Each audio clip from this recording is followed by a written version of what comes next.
इस झंडे को फरोग दे रहा है। कोई sauna yo welcome to back ventures. मैं हूं आपका होस्ट राहुल और मेरे साथ मौजूद हैं राजू और हम काफ़ी दिनों के बाद आपकी स्क्रीन्स पे वापस नमूदार हो रहे हैं क्योंकि दिल ही नहीं कर रहा था एक पिछली सीरीज जो गुजरी है न्यूजीलैंड के प्लम्बर्स और पार्ट टाइम क्रिकेटर्स के खिलाफ, उस पर काफ़ी सदमा महसूस हुआ। हमें महसूस हुआ, पाकिस्तान के कोच मोहम्मद यूसुफ ने कहा कि पाकिस्तान के लिए बड़ा पॉजिटिव रिजल्ट था। हमारी फुल टीम खेल रही थी और लग रहा था कि सब के सब आउट ऑफ फॉर्म है। आप दोनों ज़रा हमें बताएं क्या तासुरात हैं, क्या था ये पॉजिटिव पाकिस्तान के लिए या नहीं? देखिए, यूसुफ को अगर आपने रखा है तो यूसुफ को जिस तरह से अगर सीरीज ड्रॉ की है तो पीक पॉजिटिविटी तो यूसुफ की यही हो सकती है। अगर आप यूसुफ एज ए कैप्टन भी देखें, और हमने तो वो टाइम देखा, एरिया ने शायद नहीं देखा होगा वो सिडनी टेस्ट वाला टाइम, तो हमें तो याद है, हम नहीं भूल सकते इस तरह की बातें। तो हमारे लिए तो ये एक्सपेक्टेड होना चाहिए, हमारे लिए कोई ऐसी नई बात नहीं है। बट आप मुझे खुद बताएं ऑनेस्टली कि इस पे पॉजिटिव क्या था, आपको लगा कुछ पॉजिटिव? हमारी यूथ की नुमाइंदा अरीहा, आपने मोहम्मद यूसुफ की बात की। मोहम्मद यूसुफ ने अपने प्रेस कॉन्फ्रेंस में जो मोस्ट इम्पोर्टेंट जो उनके अकॉर्डिंग इम्प्रूवमेंट हुई है या जो पॉजिटिव साइड है वो ये उन्होंने कहा कि देखिए, captains are not born leaders. तो बाबर आजम ने इम्प्रूव किया है। हम सीरीज हारे नहीं है, हमने सीरीज ड्रॉ की है। I can see the disappointment on everybody's face.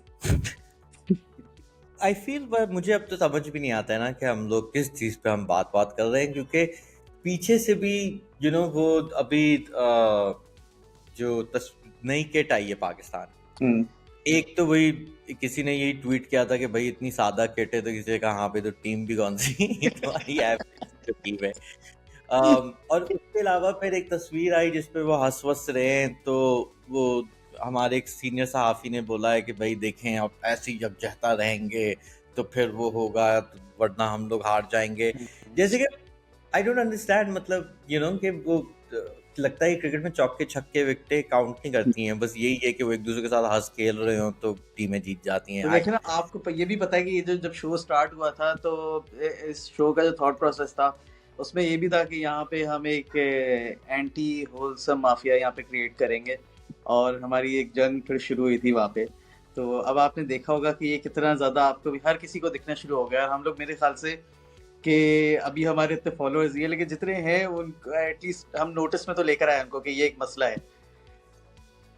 मतलब मैं इस पे थोड़ा सा नुआंस लाना चाहूँगा कि ना, जो टॉक्सिक टीमें थी कौन सा वो कोई जीत नहीं थी। तो मतलब मुझे होलसमनेस का एक ये है कि उससे कोई बुनियादी तौर पे मसला नहीं है, मगर जो मसला यहाँ खड़ा हो रहा था कि अब वो ज़माना बदल गया है, अब होललेसनेस रिवर्स होलसमनेस। हाँ, तो इसलिए जो है अब आप नहीं कह सकते भाई कि ये सब कुछ है। मगर आज आप बड़े आउटस्पोकन हैं और बड़े बड़े बयान देने के शौकीन हैं, तो आपसे मैं पूछना चाहूँगा कि पाकिस्तानी खिलाड़ियों की इस सीरीज़ में काफ़ी इंजरी हो रही थी, तो क्या हुआ था पीएसएल के बाद? कोई अनहेल्दी, इल एडवाइज चीज़ की थी जिसकी वजह से इतनी इंजरीज हो रही हैं?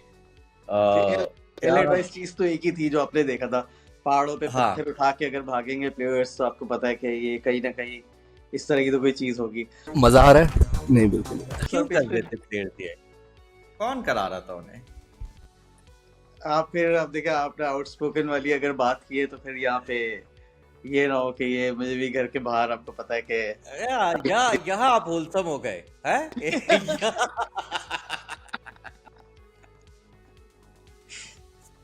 अच्छा, अरिहा के इंटरनेट ने इजाज़त दी है वापस आने की, इस शर्त पे कि वो मोहम्मद यूसुफ के खिलाफ कोई बात ना करें। रिया, जो तुम बताओ, तो चलो ये इंजरी वाले टॉपिक को मैं जाने देता हूँ। तुमसे मैं ये पूछना चाह रहा था कि भाई एक आपको अपनी मर्जी के खिलाफ शायद बारबेरियन रिप्रेजेंटेटिव भी हमने बनाया हुआ है, और बारबेरियंस काफ़ी आजकल वो सामने वाजे हो रहे थे कि एक कोई पाकिस्तानी मॉडल थी, उनका इंस्टाग्राम लाइव या Q&A कुछ चल रहा था। उन्होंने कहा जी आप बाबर आजम से शादी करेंगी, उन्होंने कहा कि नहीं मैं मना कर दूंगी या कुछ। उसके बाद उन्होंने ये भी क्लैरिफाई किया कि भाई वो मेरे भाइयों की तरह हैं और उनकी बड़ी बिजी लाइफ है और मैं उनको वैसे उस नज़र से नहीं देखती है वो, बट बार्बेरियंस दीवाने हो चुके थे कि नहीं तुम्हें शादी कैसे नहीं करनी बाबर से। तो क्या कहते हैं, और फिर एक फेक बेचारे धानी की मीम भी आ गई कि मैं भी उस लड़की को शादी रिजेक्ट कर दूं ये वो। आई थिंक अरिहा ने एक दफ़ा पहले भी बात की थी कि धानी अब वो इतना मीम फ्रेंडली हो चुका है कि वो कुछ बोले ना बोले उसको लोग मीम्स में डाल देते। तो और वो ये लगता है कि बार्बेरियन, कैरेक्टर बना होगा। हाँ मतलब वो एक with in the realm of possibility है। तो बार्बेरियंस का क्या हम लोग उनसे मतलब एजेंडा ये है कि even if Babar doesn't want to marry you, you should want to get married to Babar. एक ये एक्सपेक्टेशन है, क्या एक्सपेक्टेशन है? रिहा का फिर से कनेक्शन में इश्यूज हो रहे हैं, तो आहद ये सवाल तुमसे पूछते हैं। मुझे देखिए बात ये है कि जब तूफान बारबेरियन आता है ना तो फिर वो किसी को नहीं देखता, फिर वो बड़े बड़ों को खा जाता है फिर। तो अब ये इससे डील करना ही बड़ा मुश्किल हो गया है। तो अब हुआ क्या है कि ना अब दूसरे मॉडल्स भी ना वो जान कर आपको डेलिबरेटली एक सवाल करवाते हैं ताकि उसका जवाब दे सके, नहीं देखो मुझे तो बाबर से शादी करनी है ताकि उनके ऊपर थोड़ा सा ना वही अगेन होलसमनेस एक जिस डायरेक्शन में जा रही है ना, वो होलसमनेस के अंदर टॉक्सिसिटी जितनी ज्यादा है ना कि नहीं होलसम बनो अभी के अभी जवाब दो उसका इसके फेवर में कि नहीं शादी तो करनी पड़ेगी। बारबेरियंस वाला कोई सवाल आता है तो आज अरिया का इंटरनेट भी बहुत बारबेरियंस तूफान बारबेरियंस की तरह चल रहा है। तो बारबेरियंस हाँ। पे ना वैसे ही बुरे दिन आए हुए हैं, बारबेरियंस पे तो बुरे क्यों? दिन आए हुए हैं, बहुत ज्यादा हमें ना डीट बनना पड़ रहा है क्योंकि बहुत हर तरफ से तो अटैक हो रहे हैं। बारबेरियंस कितने बुरे दिन आए हैं कि बासित अली ने भी छोड़ दिया बारबेरियन बनना। आने वाले हैं लेकिन बारबेरियंस के सच में बुरे दिन आ रहे हैं, हर तरफ से अटैक हो रहे हैं और फजूल में हमें अब देखे जरूरी थोड़ी वो सच में बारबेरियंस हो जो एक्ट्रेस को जो बोल रहे थे जो मैं अल्फाज नहीं अरे ये अरिया का ये आपने ये अच्छा बिल्कुल है। पता है कौन सी वाली बात की अरिया, ये बिल्कुल वो वाली बात की जो भी मैं बोलने नहीं जा रहा, फिर ये अहमद भाई कहेंगे मैं भी नहीं बोलना चाह रहा था, मगर वो होता है ना कि जो कोई टेररिस्ट अटैक होता है तो कहते हैं नहीं नहीं ये हम नहीं है, ये हम नहीं है। ये एग्जैक्ट तुम्हारा हर दफा होता है कि हमें क्या पता, क्या लोग क्या शनाख्ती कार्ड पे लिखवाएंगे कि इनको कौम हमसे ना जोड़ा बाबेरियन आपका नाम वालिद का नाम कौम है बाबेरियन। देखो आप क्या चाहते हैं, मैं एक्सेप्ट करूं कि हाँ बारबेरियंस ये कर रहे हैं ऐसी घटिया हरकत। भाई क्या देखे मतलब है? जब accept नहीं जब करी? जैसे कि ये तो आपके ऊपर बोझ होता है ना कि आफ्रिदियत कम्युनिटी जो थी तो उनके बहुत बहुत गुना जो है वो आपको उठाने पड़ते थे। आप या that's just the name of the game bro, if you're going to join the most popular cricketers तो उसमें फिर आपको एक बड़ी कोलिशन के साथ चलना होगा आगे। तो नहीं तो चले ठीक है बाबेरियन ना भी हो, मगर क्या सोच क्या है कि बाबर से शादी ना करना नाकाबिले यकीन है? उस बंदे पे जिसने उस एक्ट्रेस से पहले सवाल पूछा, फिर उस एक्ट्रेस से कि उसने कहा कि मैं सब में से ये सवाल पिक करके इसका जवाब दूं, और फिर मुझे सारी उन लोगों से जो उसको आके बोल रहे भाई उसने नहीं करनी तो नहीं करनी, क्या प्रॉब्लम है? बहुत वैसे आई थिंक कि एक अरिहा की जो बाबेरियनिज्म की का सबूत जो है कि इनका भी जो दिफाई अंदाज है वो बाबर की तरह फर्स्ट क्लास है ना कि ठीक है शॉट्स नहीं मार रही मगर आउट नहीं हो रही है। ये मैंने और आहद दोनों ने रिवर्स वाली स्पेल कराई है अरिया को। अरिया ने एक भी हमें मौका भी नहीं दिया कि हम कोई रिव्यू भी लेते। वेल प्लेड से काफी तेज बॉलिंग हुई है और बड़ा अच्छा डिफेंस। हाँ, और थर्ड अंपायर पे बासित अली बैठे थे जो जाने माने, मतलब एक ये भी चलो मतलब ये शायद हैरानगी नहीं होनी चाहिए कि कोई 90s क्रिकेटर ने अपना वो मौक़िफ़ बदल लिया, मगर बासित अली बड़े फैन थे। अब वो कह रहे हैं कि जी तुम 3 छक्के मारो पहले ओवर में तो फिर मैं तुम्हें ओपनर मानूंगा, वरना तुम ओपनिंग छोड़ दो, वरना बासित अली अपना यूट्यूब चैनल बंद कर दे। एंड आई डोंट थिंक लोग समझ रहे हैं कितने बड़ा मतलब ना यूट्यूब चैनल बंद करना मजाक नहीं है यार। काफी लाखों फॉलोअर हैं, पैसे वैसे आते हैं वहां से। और खैर मुझे यहाँ पे ना बासित अली का ये बाइपोलर बिहेवियर नहीं समझ आया। या तो ये हो ना कि आप कहते हैं बिल्कुल कि हाँ चलो अच्छा खेल रहा है, फैन है, आप सपोर्ट कर रहे हैं। पहले आप बिल्कुल इतने एक्सट्रीमिस्ट बार्बेरियन थे और वहां से आप डायरेक्ट आ गए कि मुझे छक्के मार के दिखा दे अगर 3 बड़ी टीम्स के अगेंस्ट, तो फिर मैं उसको मान जाऊंगा। तो ये समझना काफी मुश्किल है।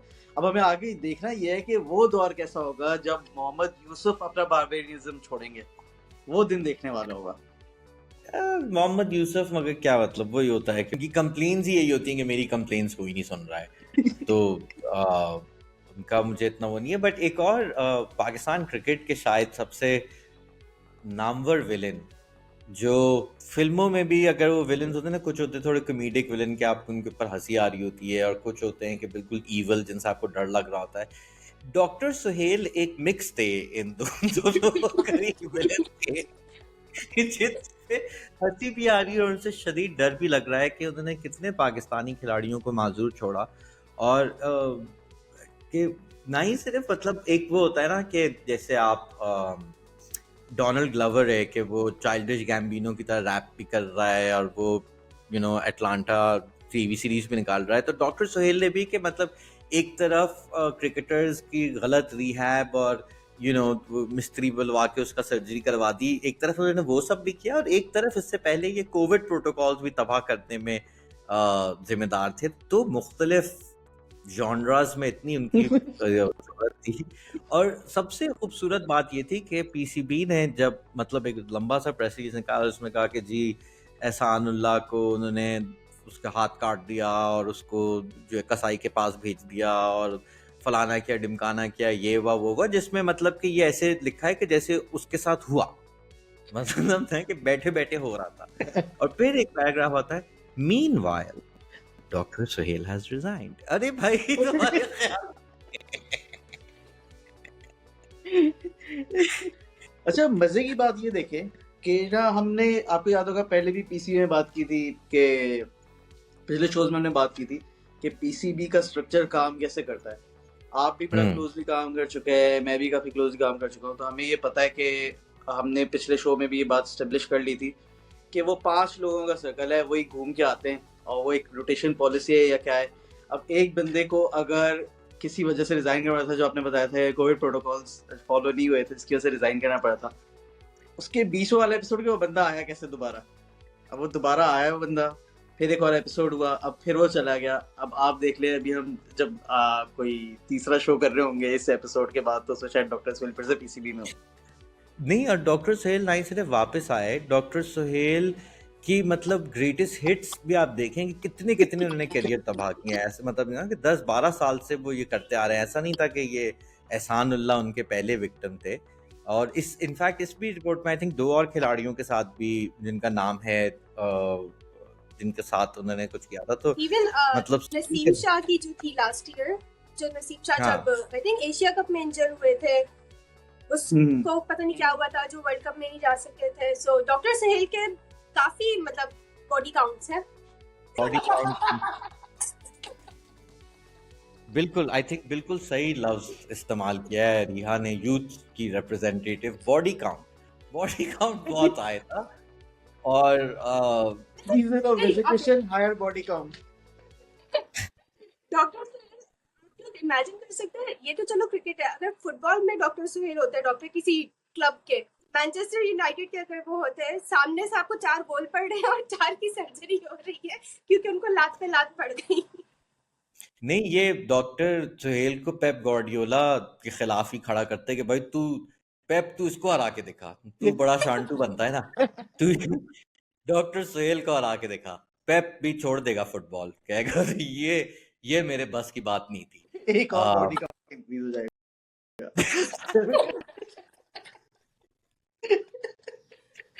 Body count. अच्छा, नसीम का नाम आया और ये मैं सवाल आप दोनों के सामने बोलना चाहूंगा कि हाल ही में अनाउंस हुआ है पाकिस्तान क्रिकेट या नहीं most stylish sports person of Pakistan. 5 nominees हैं, शोएब मलिक, बाबर आजम, हारिस रऊफ, करिश्मा अली और महक खोकर।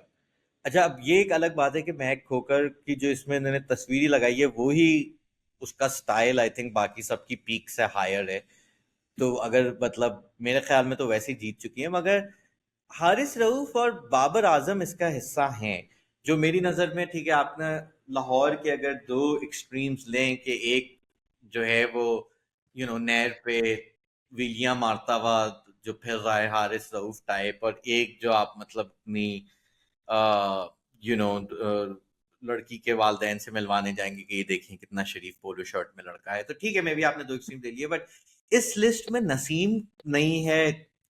मुझे काफी हैरानी हुई।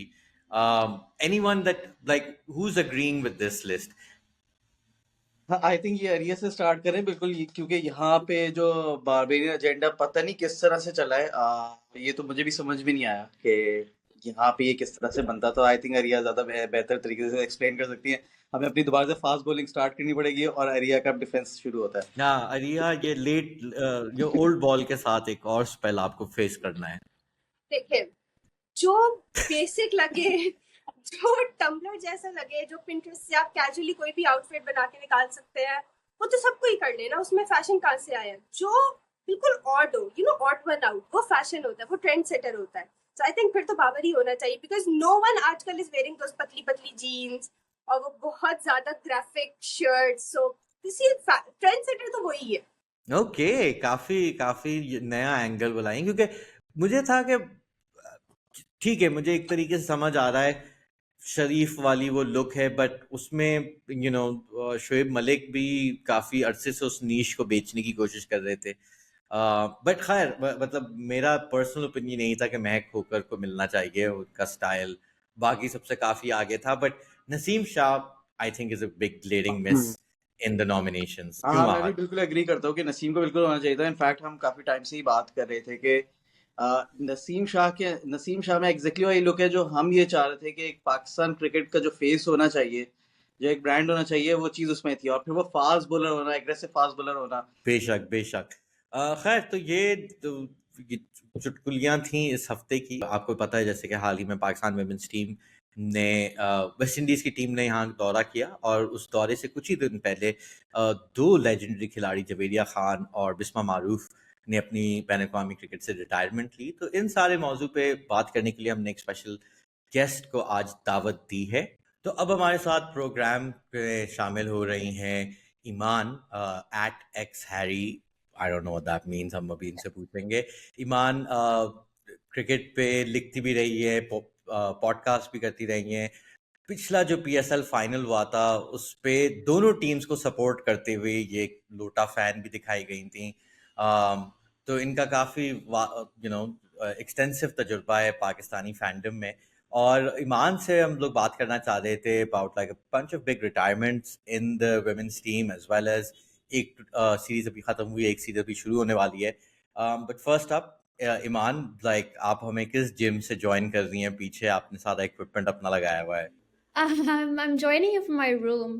I'm not allowed to run or play a lot of sports anymore because I'm an old lady with old knees. So the doctor allowed me to use this. So तो तुमने that's बस के बिस्तर से उतरो और छलांग मार दो। yeah. While I work, this is what I do all day. आजकल के बच्चे कितने हेल्दी हैं, माशाल्लाह। तो Iman, wanted to talk to you about like दो हमारी काफ़ी बड़े सितारों की वुमेन्स टीम से रिटायरमेंट हुई है। Let's start with Bisma Maroof. I think one of the most recognizable names, one of the most successful Pakistani players. थोड़ा सा हमें समझाओ, जिन लोगों ने वुमेन्स टीम को इतना नहीं फॉलो किया है, कि what was Bisma's impact on the game in Pakistan? Honestly, it's really hard to explain that. When she debuted, वो 15 साल की थी. This is before I started watching women's cricket, and I've been watching for a very long time. So 15 years old to, I think she retired early 30s. And in that time, वो हमारी captain भी रही हुई है. She's been an all-rounder for us. A lot of people who maybe started watching the last 5 years might not even remember that she used to bowl. She recently started bowling again. She's taken a lot of wickets for Pakistan. She's scored many, many, many runs. I think ODIs and T20s mein, she's the top run scorer. But more than that, it was what she's done for women's cricket as a captain. The kind of support that she provided the team with her runs, but also in backing youngsters. There's a big gap between हमारा जो domestic system है and then international cricket. So players like Muniba and Alia who do really, really well in domestic cricket, जब वो international level पे शुरू करते हैं, they really struggle. But Bisma is that captain that backed these players, publicly on the field. That was always in the inner circle, always talking to them, whether it was about a bowling type that she didn't know about, or whether it was about their fielding, whether it was about their batting. Aisha Naseem, jo thi unka best knock, it was with Bisma Maroof on the other side. One of Muniba's toughest knocks, which wasn't actually her 100 versus Ireland, it was her 50 in Bangladesh, that happened last year. Bisma was there with her. We saw her back, Tuba Hassan, for the longest time. She was out of the team after getting a really bad injury. Now she's back. So every young player that you know about or you don't know about in Pakistan, Bisma Maroof ka kahin na kahin influence hai unme. And you could see with the tributes as well, jo aaye the, young players, old players, retired players, players that just debuted, ya jo players under 19 level pe khel rahe hain, wo Bisma ke bare mein baat kar rahe the, tributes de rahe the. She won us games, strike rotation mein no one compares to Bisma. Very recently I was writing a report, and our middle overs strike rate and our performance in the middle overs is the best out of all the phases that we play in, both in T20s especially, and it is single-handedly been carried by Bisma Maroof. So then I had to write a little note, like, listen, the person who was carrying our middle overs, the person who was making sure the runs kept coming, is gone. So you can't rely on that anymore because she's effectively finished. Think about it this way, agar hum abhi England ja rahe hain, right, to play the ODIs and the T20s, and we've taken 5 top order options, और उनमें से 3 जो है number 3 के लिए try कर रहे हैं, because Bisma Maroof, who used to play at number 3, we don't have a replacement for her, and it's not like it is a part of failure of the system, but it's also a part of no one can replace Bisma. मैं ये कहने And लगा था कि तुमने जैसे बात की इसकी कप्तानी की, मगर Yeah. जो शुरू में जिस बात का जिक्र किया था कि she came into the team as a teenager, जो एक वैसी पाकिस्तानी मिथोलॉजी होती है, बट 15 साल बहुत यंग है, एंड Yeah. बहुत जल्द ही जो पिछली कप्तान थी सना मीर, तो सना के लिए she became the star player, right, like जैसा कि Yeah. तुमने कहा कि अब वो बॉलिंग कराना बहुत अरसे से नहीं करा रही थी, but back in the day there was a lot of times where when Sana Mir needed a wicket, she was turning to Bisma, and at the same time Bisma matured to become such a great batter. और बड़ा है कि Pakistan cricket के लिए भी rare होता है कि जिस तरीके से ट्रांजिशन हो and you know someone else steps up, और जहाँ के तुमने बिल्कुल सही बात की कि बिस्मा के स्टेचर के शायद we might, there's an argument to be made that she's been the best player in the women's team so far 100%. in its history. 100%. Yeah. Look, we've had a lot of stars. We have Nida Dar, we have Fatma Sana, we had Aisha Naseem for a little bit.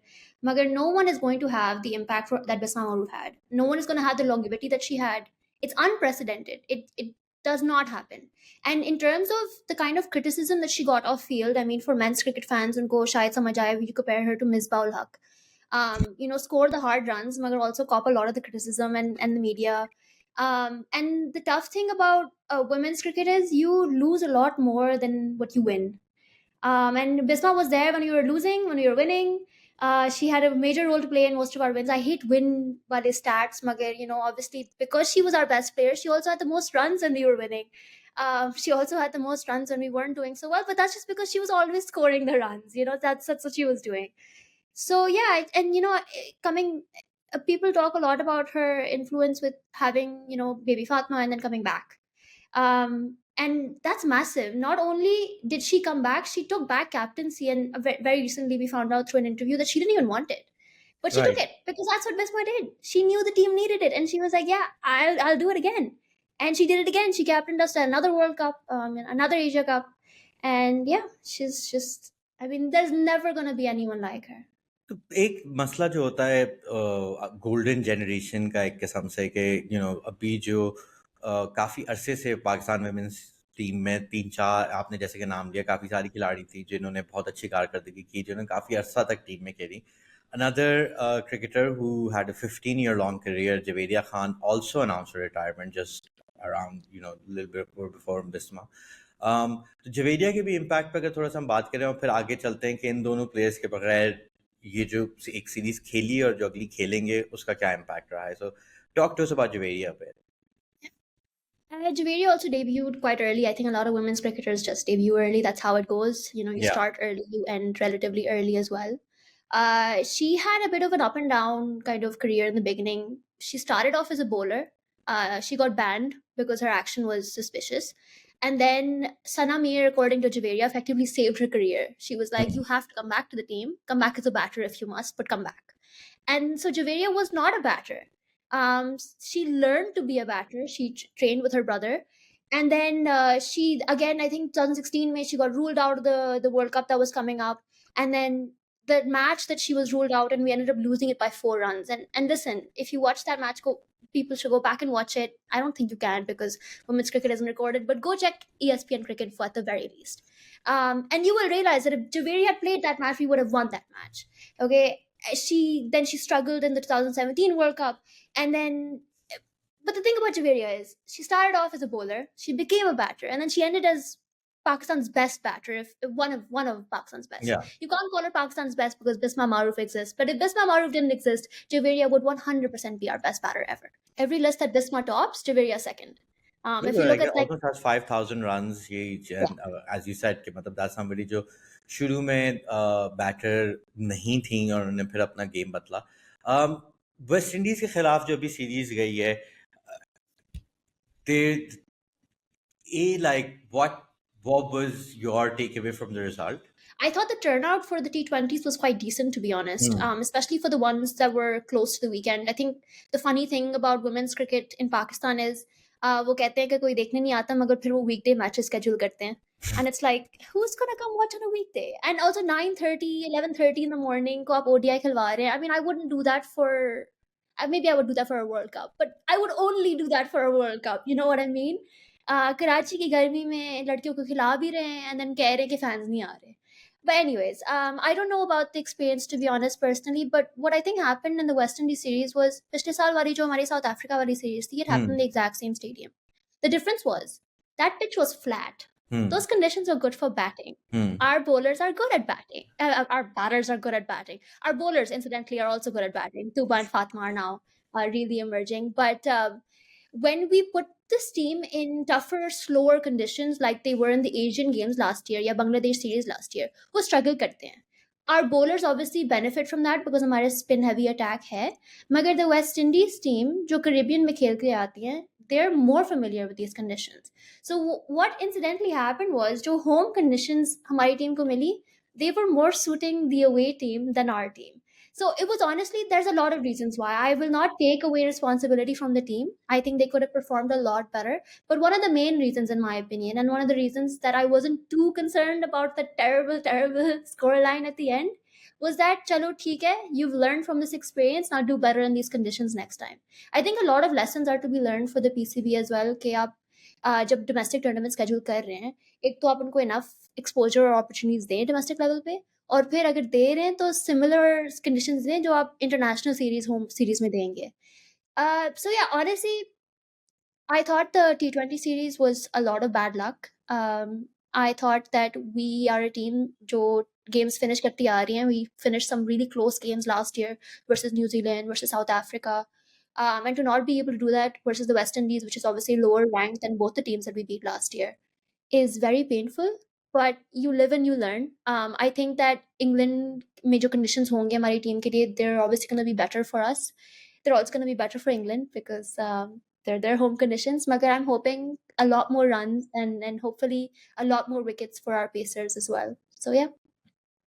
ईमान बहुत बहुत शुक्रिया back benches का हिस्सा बनने का and really the great insights into the career of two legends of the women's team, Bisma मारूफ और जवेरिया खान, जो हाल ही में बैनुल-अक़वामी क्रिकेट से रिटायर कर गई हैं और वुमेन्स टीम के लिए एक नई अपॉर्चुनिटी भी है, एक बहुत बड़ा नया चैलेंज भी है, जिसका में एक नतीजा वेस्ट इंडीज के साथ हाल ही वाली सीरीज में दिखा.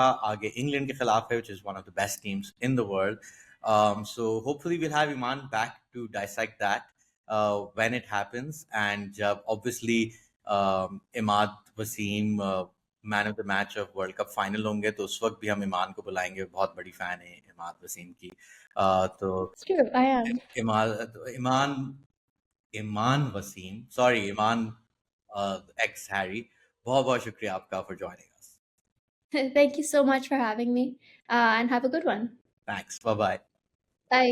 So that was Iman who was joining us for this week's episode. और जैसा कि आपने देखा था कि वो अरीहा का इंटरनेट जो है, आई थिंक वो कोई लाइव स्ट्रीम पे लीक हो गया है, हमारा शो अभी से ही और बार्बेडियंस उनको हैक वैक कर रहे हैं, या बाबर खुद उनको फीड कर रहे हैं कि अच्छा रिहा अगले सेगमेंट में ये बोलना, हम कुछ कह नहीं सकते। बट वो जब वो वापस आएगी तो हम उससे पूछेंगे। उस वक्त तक के लिए मुझे और आहद को आप इजाज़त दीजिए, और जल्द ही हम आपके पास वापस आएंगे with more shenanigans from Pakistan cricket. और रिहा बिल्कुल एंड रिहा हम लोग साइन ऑफ कर रहे हैं। हाँ कोई मैसेज, बाबर ने तुम्हें कोई मैसेज भेजा है?